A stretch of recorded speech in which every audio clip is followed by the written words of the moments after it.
प्रिय बच्चों, मैं हूं धर्मेंद्र सिंह और डीएसटीसी में आपका हार्दिक स्वागत करता हूं। तो चलिए बच्चों, वीडियो शुरू कर लेते हैं। बच्चों, इस वीडियो में स्टार्ट करेंगे कक्षा 10 गणित एनसीईआरटी का चैप्टर नंबर 3, दो चर वाले रैखिक समीकरण युग्म, और इसकी एक्सरसाइज है 3.2 और इसका सवाल नंबर 7 करेंगे बच्चों। तो सवाल नंबर 7 है समीकरणों x माइनस वाई प्लस 1 बराबर 0 और 3x प्लस 2y माइनस 12 बराबर 0 का ग्राफ खींचिए। यानी कि इन दोनों समीकरणों का ग्राफ खींचना है। और आगे है एक्स अक्ष और इन रेखाओं से बने, कौन सी रेखाएं, जो समीकरणें हमें दे रखी हैं, जो समीकरणें हमें दे रखी हैं बच्चों ये। तो ये जो समीकरणें हैं ये रेखा की समीकरणें होती हैं, तो इसलिए यहाँ पर रेखा बता रखा है इन्हें। तो यहाँ पर है आगे एक्स अक्ष और इन रेखाओं से बने त्रिभुज के शीर्षों के निर्देशांक ज्ञात कीजिए। यानी कि एक्स अक्ष और इन दोनों रेखाओं से एक त्रिभुज बनेगा, और वो भी कहाँ पर, एक्स अक्ष पर बनेगा बच्चों ये। तो यहाँ पर जो है जो त्रिभुज बनेगा उसके शीर्षों के निर्देशांक हमें ज्ञात करने हैं। और आगे है और त्रिभुजाकार पटल को छायांकित कीजिए। यानी कि जो त्रिभुज बनेगा हमारा, त्रिभुज का आकार, उसको क्या करना है, छायांकित करना है। तो चलिए शुरू करते हैं। तो देखिए बच्चों, दोनों समीकरणें जो भी हैं, जो भी दे रखी हैं हमें, वे मैंने लिख ली हैं। तो यहाँ पर देखिए इसका हमें ग्राफ बनाना है इन दोनों समीकरणों का। तो सबसे पहले हम यहाँ पर समीकरण 1 ले लेंगे। और यहाँ पर तो क्या है कि ये सवाल ही ग्राफ का है। इसमें तो जो है शुरू में ही कह दिया कि इन दोनों समीकरणों का ग्राफ बनाइए या ग्राफ खींचिए, है ना। तो इसलिए बच्चों इसमें जो है अलग से लिखने की आवश्यकता नहीं है कि ग्राफ या विधि या ऐसा कुछ भी लिखने की आवश्यकता नहीं है। तो इसमें तो शुरू में ही कह दिया है कि इन दोनों समीकरणों का ग्राफ खींचिए। तो यहाँ पर जो है हम समीकरण 1 से ले लेंगे, यानी कि समीकरण 1 से। तो समीकरण 1 से, तो समीकरण 1 क्या है बच्चों, ये है एक्स माइनस के बाई और प्लस के 1 बराबर 0। तो इसमें जो है हम एक्स का या बाई का कोई से भी एक चर का मान निकाल लेंगे, चाहे एक्स का निकालें चाहे बाई का। तो एक्स का मान निकाल लेते हैं बच्चों इसमें। तो एक्स बराबर कितना आ जाएगा, बाई इधर जाएगा तो प्लस का हो जाएगा, एक इधर जाएगा तो माइनस का हो जाएगा। तो यहाँ पर एक्स बराबर कितना आ चुका है, बाई माइनस के 1, यानी कि एक्स का मान बाई के पदों में आ चुका है। तो यहाँ पर अब हम सारणी बना लेंगे। तो देखिए बच्चों, तो इसमें जो है देखिए यहाँ पर बाई का मान हम रखेंगे तो एक्स का मान निकल जाएगा। यानी कि बाई का मान रखेंगे एक्स का आ जाएगा, बाई का रखेंगे एक्स का आ जाएगा। इस तरीके से तीसरा मान भी हम निकाल लेंगे। तो यहाँ पर हम बाई का मान रखेंगे। तो यहाँ पर देखिए बाई का मान रखेंगे, एक्स का मान निकल जाएगा। तो बाई का मान जो भी इधर इस पक्ष में जो भी चर है उसको हम ऊपर लिख लेंगे, चाहे तो नीचे भी लिख सकते हैं, ऐसा कुछ नहीं है। सवाल गलत नहीं माना जाता है, बस जो है ध्यान रखना है बच्चों की किस तरीके से सवाल को सोल्व कर रहे हैं। तो यहाँ पर बाई हमने यहाँ पर लिख लिया है और एक्स लिख लिया है यहाँ पर। तो इसको पूरी समीकरण को ही लिख देंगे। तो एक्स बराबर कितना, बाई और माइनस के कितना, 1। तो एक्स बराबर कितना है, एक्स बराबर बाई माइनस 1। तो यहाँ पर देखिए बच्चों, सबसे पहले हम क्या मान रखेंगे, तो सबसे पहले हम 1 रख लेते हैं। तो यहाँ पर जब हम 1 रखेंगे तो प्लस 1 से माइनस 1 कट जाएगा, तो एक्स का मान आ जाएगा 0। और फिर हम रखेंगे 2। तो यहाँ पर देखिए बच्चों, बाई के स्थान पर जब हम 2 रखेंगे, यानी कि बाई का मान हम 2 रख रहे हैं, तो 2 में से 1 घटाएंगे तो कितना बचेगा, 1 बच जाएगा, यानी कि एक्स का मान आ जाएगा 1। तो अब हम 3 रखेंगे। तो यहाँ पर देखिए बच्चों, जब हम बाई के स्थान पर जब हम 3 रखेंगे तो 3 में से 1 घटाएंगे तो कितना बचेगा, 2, यानी कि एक्स का मान कितना आ जाएगा, एक्स का मान आ जाएगा कितना, 2, यानी कि 3 में से 1 घटाएंगे कितना बचेगा, 2। तो बच्चों ये मान किस तरीके से रखते हैं, इससे पहले मैंने कई सारी वीडियो बना रखी हैं। तो ग्राफ की, इस चैप्टर के अंतर्गत ग्राफ की जितनी भी वीडियो हैं, जितने भी सवाल हैं, उन सब की वीडियो देख लेना, आपको पता चल जाएगा। तो मतलब किस तरीके से जो है ये मान रखे जाते हैं, वो वाली वीडियो आप देख लेना।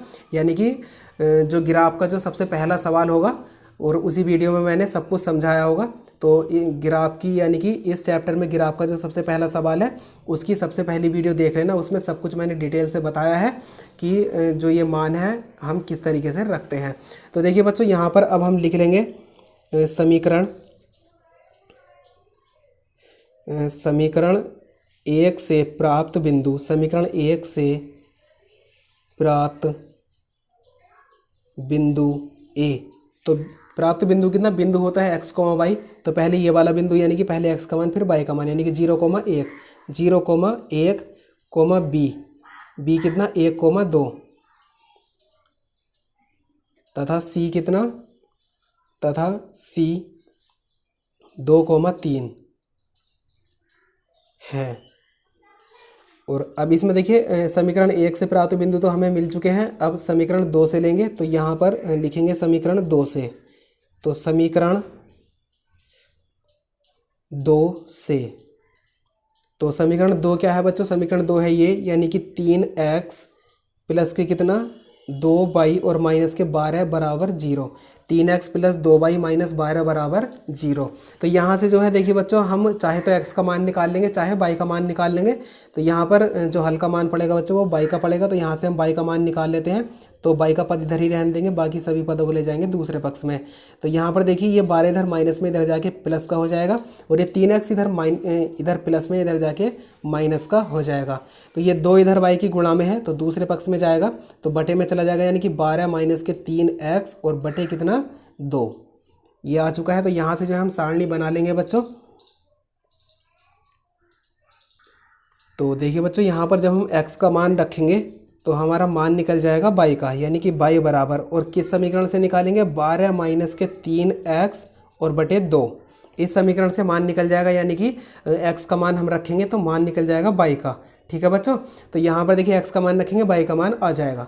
तो x का मान इसमें जो है सबसे पहले हम 2 रखेंगे। तो x का जो मान है, x का मान हम सबसे पहले कितना रखेंगे? 2। तो देखिए बच्चों, इसकी कैलकुलेशन कीजिए। तो रफ कार्य में मैं कैलकुलेशन करके दिखा देता हूँ। तो यहाँ पर ये है 12 माइनस के 3 और गुणा, कितना मान रख रहे हैं x के स्थान पर? 2, यानी कि x का मान रख रहे हैं 2, और बटे में कितना है 2, बराबर कितना आ जाएगा? 12 और माइनस के 3 दूनी 6 और बटे कितना 2, तो बराबर कितना आ जाएगा? 12 में 6 घटाएंगे 6 बचेगा, और बटे कितना 2, तो 2 तिया 6, यानी कि जब हम x के स्थान पर 2 रखेंगे तो y का मान कितना आ जाएगा? 3 आ जाएगा। और अब x का जो मान है, देखिए बच्चों, इसमें संख्या ऐसी रखनी है, यानी कि यहाँ पर जो है x के स्थान पर हमें सम संख्या रखनी है, ताकि उस सम संख्या की जब हम इस विषम संख्या 3 में गुणा करें तो एक सम संख्या आ जाए। क्यों? क्योंकि जब हम 12 में से सम संख्या को घटाएंगे तो सम संख्या ही बचेगी। तो यहाँ पर इसलिए यहाँ पर जो है सम संख्या से ही इस 3 में गुणा करनी है, यानी कि x का जो मान है वो सम संख्या के रूप में ही रखना है। तो अगर आप विषम संख्या रखोगे तो यहाँ पर जो है जो भी कैलकुलेशन है, यानी कि y का जो मान है वो दशमलव में चला जाएगा। तो इसलिए यहाँ पर देखिए बच्चों, हम 3 नहीं रखेंगे, क्योंकि 3 क्या है? विषम संख्या है। तो यहाँ पर हम x के स्थान पर सम संख्या रखेंगे, तो यानी कि 2 के बाद कितना रख देंगे? 4 रख देंगे। तो जब हम 4 रखेंगे तो यहाँ पर देखिए, जब 4 रखेंगे तो 4 तिया 12, तो 12 में से 12 घटाएंगे कितना बचेगा? 0। 0 को 2 से भाग देंगे तो कितना आ जाएगा? 0 ही आ जाएगा। तो इसके बाद 4 के बाद हम 5 नहीं रखेंगे, 5 नहीं रखेंगे क्योंकि 5 विषम संख्या है। तो 5 के बाद हम 6 रखेंगे, क्योंकि 6 सम संख्या है। तो जब हम 6 रखेंगे यहाँ पर तो कितना हो जाएगा? 6 तिया 18, यानी कि 12 में से जब हम 18 घटाएंगे तो कितना बच जाएगा? माइनस के 6। तो यहाँ पर क्या है कि बटे में कितना है? 2 भी है। तो यहाँ पर जो है 12 में से 18 घटाएंगे तो कितना बचेगा? माइनस के 6, और बटे में कितना है? 2, तो 2 तिया कितना? 6, तो बराबर कितना आ जाएगा? माइनस के 3। तो यहाँ से जो है देखिए बच्चों, y का जो मान है वो कितना आ जाएगा? माइनस के 3, यानी कि x का मान हमने कितना रखा? x का मान रखा हमने 6, तो y का मान कितना आ चुका है हमारा? माइनस के 3। तो अब देखिए बच्चों, यहाँ से समीकरण 1 से प्राप्त बिंदु हम लिख लेंगे। तो समीकरण 1 से नहीं बच्चों, समीकरण 2 थी। तो समीकरण 2 से प्राप्त बिंदु, समीकरण 2 से प्राप्त बिंदु कितने? तो a b c तक तो यहाँ पर हो गए थे, तो उसी के आगे से शुरू कर देंगे d। तो d कितना? देखिए पहले x का मान फिर y का मान, तो x ऊपर लिखा हुआ है इस बार, और यहाँ पर जो है x का मान नीचे था, यानी कि नीचे वाली पंक्ति में था। तो यहाँ पर क्या है कि ऊपर वाली पंक्ति में है x का मान, तो यहाँ पर 2,3 हो जाएगा, यानी कि 2, कितना 3, e। तो e कितना हो जाएगा? e हो जाएगा बच्चों 4,0, 4, कितना 0, तथा f कितना हो जाएगा बच्चों? f हो जाएगा 6, कितना माइनस के 3। तो f बिंदु कितना है? 6, माइनस के 3 हैं। तो समीकरण 1 और 2 से प्राप्त बिंदु हमें मिल चुके हैं। तो अब देखिए जो भी बिंदु हमारे आए हैं a b c d e f, तो इनसे जो है हम ग्राफ, जो भी इनसे ग्राफ बनेगा वो ग्राफ बनाएंगे बच्चों। अब तो चलिए बच्चों, मैं सबसे पहले अक्ष में खींच लेता हूँ।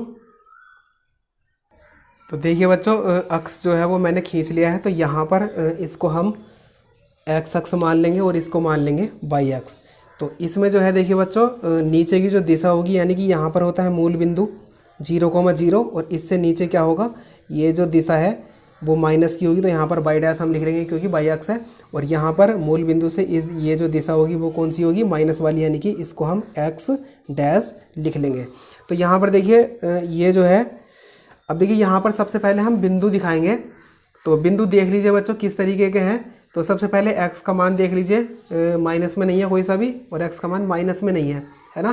तो देखिए बच्चों यहाँ पर जो हमें त्रिभुज बनाना है, तो यहाँ पर क्या है कि अगर कोई समान अगर माइनस में नहीं है तो ऐसा कोई ज़रूरी नहीं है, क्योंकि हमें जो है त्रिभुज, जो यहाँ पर त्रिभुज बनेगा x अक्ष पर, तो उसके हमें शीर्षों के निर्देशांक भी ज्ञात करने हैं।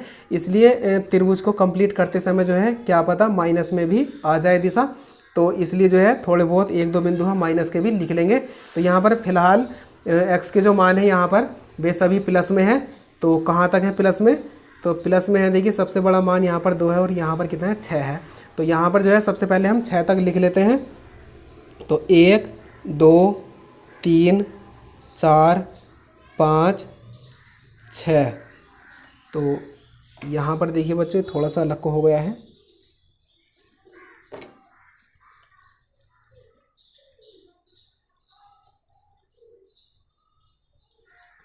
तो 6 बिंदु हो गए हैं, और जो माइनस की दिशा है इधर भी दिखाएंगे बच्चों, एक दो बिंदु दिखा देते हैं। तो -1 -2। तो देखिए बिंदु लिख भी देते हैं, -1 -2, और ये इधर +1। अब देखिए यहाँ पर क्या है बच्चों, यहाँ पर है मूल बिंदु 0,0 या फिर 0 भी लिख सकते हैं। तो यहाँ पर जो है 1 2 3 4 5 और ये 6।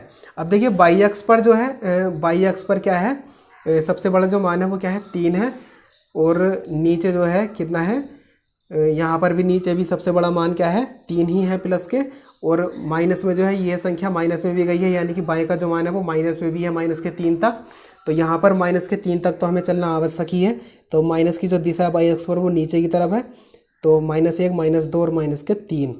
तो -1 -2 और -3। तो ग्राफ देखिए बच्चों बहुत ही ध्यान से बनाना है। और अब देखिए ऊपर दिशा में जो है, ऊपर की दिशा में यानी कि प्लस दिशा में भी 3 ही है प्लस के। तो 1 2 1 2 3। तो 1 2 3। तो यहाँ पर देखिए बच्चों अब सबसे पहले जो हमारा बिंदु है, बिंदु ए, तो इसको प्रदर्शित करते हैं। तो ये है 0,1, यानी कि x अक्ष पर 0 चलेंगे, और y अक्ष पर कितना चलेंगे 1 चलेंगे। तो x अक्ष पर 0 चलते हैं, यानी कि x अक्ष पर हमें बिल्कुल भी नहीं चलना, और y अक्ष पर कितना चलना है 1। तो हमारा जो बिंदु है वो कितना है, ये है। तो यहाँ पर दिखा सकते हैं बिंदु, चलिए बाद में ही लिखेंगे। तो यहाँ पर देखिए अब अगला जो बिंदु है बिंदु बी। तो बिंदु बी है 1,2। तो x अक्ष पर चलेंगे हम 1, तो 1 पर आ गए हैं, और y अक्ष पर चलेंगे हम 2, यानी कि प्लस के। तो यानी कि ऊपर इस दिशा में चलेंगे, तो यानी कि यहाँ पर 2 के सामने हम आ गए हैं। तो बिंदु है हमारा ये। तो ये है बिंदु बी। तो यहाँ पर जो है हम लिख लेते हैं, ये बिंदु ए है और ये बिंदु बी है। तो इसमें आगे है बिंदु सी। तो सी है 2,3, यानी कि x अक्ष पर तो चलना है हमें 3, यानी कि 3 पर आ गए हैं, और y अक्ष पर चल नहीं, इसमें जो है ये x अक्ष पर बच्चों 2 चलना है, और y अक्ष पर कितना चलना है 3 चलना है। तो देखिए इसमें जो है x अक्ष पर हमें 2 चलना था, तो 2 पर हम आ गए हैं, और y अक्ष पर चलना है 3। तो 3 यानी कि ऊपर चलेंगे, यानी कि यहाँ पर हम 3 के सामने ये आ गए हैं यहाँ पे। तो ये बिंदु है हमारा कितना, ये बिंदु है हमारा सी। तो यहाँ पर देखिए यहाँ से जो रेखा है वो खींच लेते हैं इन बिंदुओं द्वारा। तो बहुत ही ध्यान से खींचनी है बच्चों। तो देखिए खींचता हूँ, वैसे बहुत ही ध्यान से खींचनी है।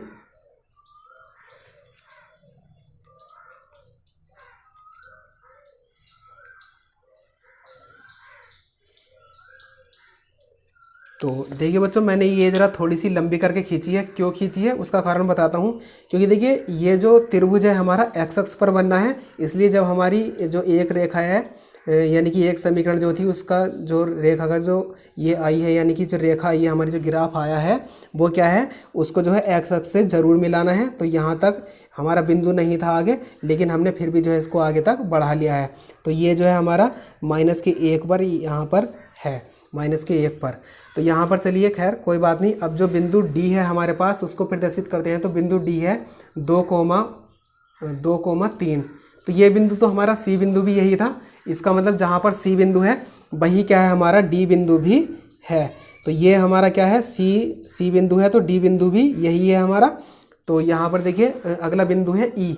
तो ई है 4,0। तो एक्स अक्ष पर चलेंगे हम कितना 4, यानी कि एक्स अक्ष पर 4 चल चुके हैं और वाई अक्ष पर हमें कुछ भी नहीं चलना। तो कुछ भी नहीं चलना तो हम यहीं रहेंगे। तो ये बिंदु है हमारा ई। और इसके बाद एफ बिंदु। तो एफ बिंदु है बच्चों कितना 6,-3। तो हमें +6 चलना है, यानी कि यहाँ पर देखिए बच्चों एक्स अक्ष पर हमें 6 चलना है तो 6 पर आ गए हैं। और वाई अक्ष पर हमें चलना है -3 यानी कि नीचे की तरफ, यानी कि 1 2 3, यानी कि इस 3 के सामने हम आ चुके हैं यहाँ पर। तो यहाँ पर है हमारा कौन सा बिंदु ये एफ। तो देखिए बच्चों यहाँ पर जो निर्देशांक है वे लिख लेते हैं। तो चलिए पहले जो है मैं ये रेखा खींच लेता हूँ इन बिंदुओं से जो प्राप्त रेखा हमें हुई है। तो यहाँ पर बहुत ही ध्यान से खींचनी है बच्चों।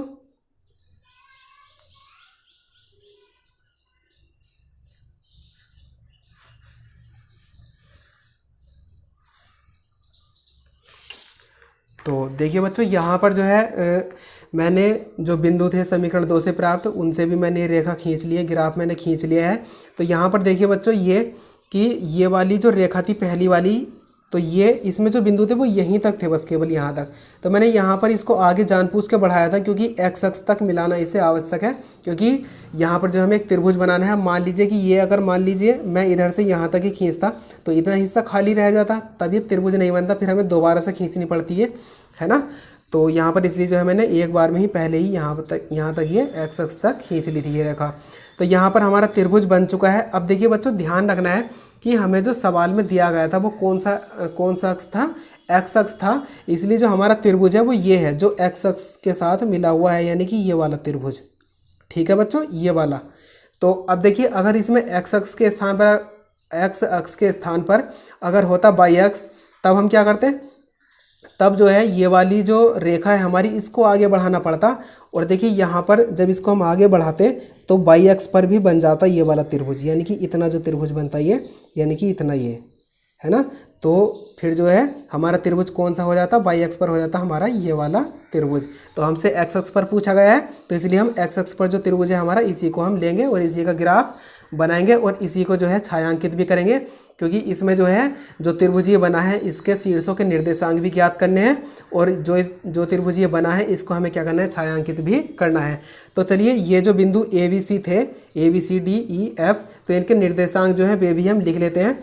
तो बिंदु ए, तो ए के जो निर्देशांक थे वे थे 0,1। तो ए के निर्देशांक थे 0,1, तो 0,1 और बी के निर्देशांक थे 1,2, तो 1,2। बी के निर्देशांक मैंने लिख लिए हैं 1,2 और सी के जो निर्देशांक है बच्चों, सी के निर्देशांक है 2,3। ठीक है बच्चों। तो बिंदु सी के जो निर्देशांक हैं वे हैं 2,3 और बिंदु डी के जो निर्देशांक हैं वे भी 2,3 ही हैं। और बिंदु ई के जो निर्देशांक हैं, तो बिंदु ई के निर्देशांक हैं 4,0 और एफ के जो निर्देशांक है, बिंदु एफ के निर्देशांक, तो बिंदु एफ के निर्देशांक हमें दे रखे हैं कितने हैं, 6,-3। तो 6, कितना 3। तो बिंदु एफ के निर्देशांक हैं 6, तो देखिए बच्चों जो बिंदु थे वे मैंने लिख लिए हैं। अब इसमें क्या है, जो निर्देशांक जो हमें शीर्षों के निर्देशांक बताने हैं वे हम इधर लिखेंगे यहाँ पर अभी। तो उससे पहले चलिए इसको छायांकित भी कर लेते हैं। तो छायांकित देखिए बच्चों यहाँ पर जो त्रिभुज बना है हमारा, ये त्रिभुज बना है यहाँ पर, ये वाला जो त्रिभुज बना है इसको छायांकित करना है। तो किस तरीके से करेंगे, तो यहाँ पर जो है हम स्केल की सहायता से कर लेंगे। तो यहाँ पर देखिए इस तरीके से छायांकित हम कर लेंगे। तो चलिए बच्चों मैं कर लेता हूँ क्योंकि वीडियो लंबी हो जाएगी। तो देखिए बच्चों मैंने छायांकित कर लिया है इस त्रिभुज को। तो इस तरीके से छायांकित इसे स्केल की सहायता से कर लेना है। तो यहाँ पर देखिए अब इसमें क्या है बच्चों, हमसे जो है जो त्रिभुज हमारा ये बना है इसके जो शीर्षों के निर्देशांक है वे भी हमसे पूछे गए हैं। तो त्रिभुज के शीर्ष कौन कौन से बिंदु होंगे ये मैं बता देता हूँ। तो एक त्रिभुज का एक शीर्ष हमारा ये है, और त्रिभुज का एक शीर्ष हमारा ये है, और त्रिभुज का एक शीर्ष हमारा ये है। तो इस जो त्रिभुज के 3 शीर्ष होते हैं बच्चों, तो 3 में से 2 तो हमें पता है, यानी कि ये जो त्रिभुज का ये वाला शीर्ष है इसके निर्देशांक हमें पता है 2,3, और इस के निर्देशांक हमें, इस शीर्ष के निर्देशांक हमें पता है कितने 4,0, और इस शीर्ष के निर्देशांक हमें नहीं पता है। तो नहीं पता है तो चलिए मैं लिख देता हूँ। तो कैसे लिखेंगे बच्चों, तो यहाँ पर देखिए देख लेते हैं जो जिस शीर्ष की हम बात कर रहे हैं वो बिंदु है क्या, ये। तो यहाँ पर जो ये बिंदु बैठेगा वो कितना होगा, देखिए बिंदु जो है हमारा वो x, y होता है। तो सबसे पहले हम x अक्ष पर चली दूरी देख लेंगे। तो यहाँ पर x अक्ष हमारा ये है, तो यहाँ पर मूल बिंदु से हम यहाँ तक कहाँ तक आए हैं, बिंदु यहाँ तक है, तो हम कितने चले हैं 1, और वो भी कौन सी दिशा में, माइनस की दिशा में। तो कितना हो जाएगा बिंदु ये -1 और कोमा कितना y का मान। तो देखिए y का मान या तो ऊपर को चलेंगे या नीचे चलेंगे। तो ना तो हम ऊपर चले हैं ना नीचे चले हैं, हम तो यहीं पर हैं x अक्ष पर ही। तो यहाँ पर क्या है, जो x का मान हम y का मान हम कुछ भी नहीं चले हैं, तो इसका मतलब हम y का मान कितना चले हैं 0। तो ये जो बिंदु है वो कितना हो जाएगा बच्चों, -1 और कोमा कितना 0, यानी कि त्रिभुज का एक शीर्ष जो है वो कितना हो जाएगा -1 कोमा कितना 0। तो देखिए बस अब ये जो शीर्षों के निर्देशांक हैं इन्हें हम लिख लेंगे। तो यहाँ पर देखिए बच्चों हम लिख लेंगे इसमें अतः करके लिख लेंगे, अतः। तो अतः x अक्ष, तो अब देखिए बच्चों यहाँ पर x अक्ष के स्थान पर अगर y अक्ष होता तो मैंने बता दिया है कि जो चित्र है हमारा, यानी कि जो ग्राफ है वो किस तरीके से हो जाता। तो y अक्ष अगर दिया हुआ होता तो उसमें जो है फिर हमारा जो ये त्रिभुज है वो हम ऊपर की तरफ को बनाते, y अक्ष पे बनाते। ठीक है बच्चों, तो ये x अक्ष पर था इसलिए हमने इस त्रिभुज को x अक्ष पर बनाया है। तो यहाँ पर देखिए लिख लेते हैं हम इसमें। तो चलिए बच्चों मैं लिख लेता हूँ, वीडियो लंबी हो जाएगी ज़्यादा। तो देखिए बच्चों इसमें लिख लिया है मैंने, अतः x अक्ष और दोनों समीकरणों द्वारा निरूपित रेखाओं से बने त्रिभुज के शीर्षों के निर्देशांक। ठीक है, तो शीर्षों के जो निर्देशांक है वे लिखे हैं मैंने। तो किस तरीके से लिखे हैं, देखिए यहाँ पर जो है एक शीर्ष तो हमारा ये है, यानी कि -1,0, ये मैंने अभी बताया था। तो -1, कितना 0, और कोमा कितना दूसरा, तो यहाँ पर दूसरा कितना है 2,3, यानी कि जो त्रिभुज का जो दूसरा जो शीर्ष है वो ये है, और इसके निर्देशांक कितने हैं 2,3। तो यहाँ पर हमने लिख लिया है कितना 2,3, और इसका जो तीसरा शीर्ष है वो है ये, यानी कि तीसरा शीर्ष जो है इसके निर्देशांक कितने हैं 4,0। तो तीसरे शीर्ष के निर्देशांक कितने हैं 4,0। तो इसमें जो तीसरा शीर्ष है वो मैंने लिख लिया है कितना, यहाँ पर देखिए बच्चों 4,0, यानी कि इसका जो तीसरा शीर्ष है उसके निर्देशांक कितने हैं 4,0। तो देखिए बच्चों यहाँ पर पहला दूसरा तीसरा ऐसा कुछ भी नहीं है। ये जो है जितने भी इसके जो तीनों शीर्ष हैं ये हम आगे पीछे भी लिख सकते हैं कि ये निर्देशांक इधर और ये इधर, ये इधर, इस तरीके से भी कर सकते हैं, ऐसा कुछ भी नहीं है। तो यहाँ पर मैंने अभी बताया है कि पहला ये है, दूसरा ये है, तीसरा ये है, तो ऐसा कोई आवश्यक नहीं है। तो पहला हम इसे भी मान सकते हैं, दूसरा इसे, तीसरा इसे, कैसे भी हम कर सकते हैं। लेकिन जो त्रिभुज के जो निर्देशांक जो शीर्ष है हमारे पास, इस त्रिभुज के जो हमारे पास शीर्षों के निर्देशांक पे क्या है, एक ये है, एक ये है और एक ये है। तो इसलिए जो है हमने यहाँ पर लिख लिया है कि अतः x अक्ष और दोनों समीकरणों द्वारा निरूपित रेखाओं से बने त्रिभुज के शीर्षों के निर्देशांक -1,0, 2,3 तथा 4,0 हैं। तो देखिए बच्चों यहाँ पर जो है ये सवाल जो है ये तो कंप्लीट हो चुका है बिल्कुल, और इसमें कुछ भी नहीं बचा है, बिल्कुल कंप्लीट हो चुका है। तो इसका जो ग्राफ है बच्चों ये जो है आपको बहुत ही ध्यान से बनाना है, क्योंकि इसमें अगर थोड़ी सी भी गलती हो जाती है तो नंबर कट जाते हैं।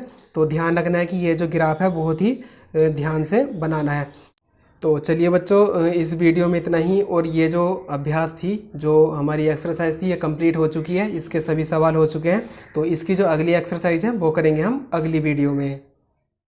तो उम्मीद करता हूँ बच्चों आपको हमारी वीडियो पसंद आई होगी। यदि आपको हमारी वीडियो पसंद आई है तो वीडियो को कर दीजिए लाइक और अपने दोस्तों में कर दीजिए इसका ज़्यादा से ज़्यादा शेयर। और हाँ, चैनल पर पहली बार आए हैं तो चैनल को कर लीजिए सब्सक्राइब और साइड में आ रही ऑल नोटिफिकेशन बेल पर भी क्लिक कर लीजिए ताकि आपको हमारी लेटेस्ट वीडियो की इन्फॉर्मेशन समय पर मिलती रहे बच्चों। तो चलिए मिलते हैं अगली वीडियो में।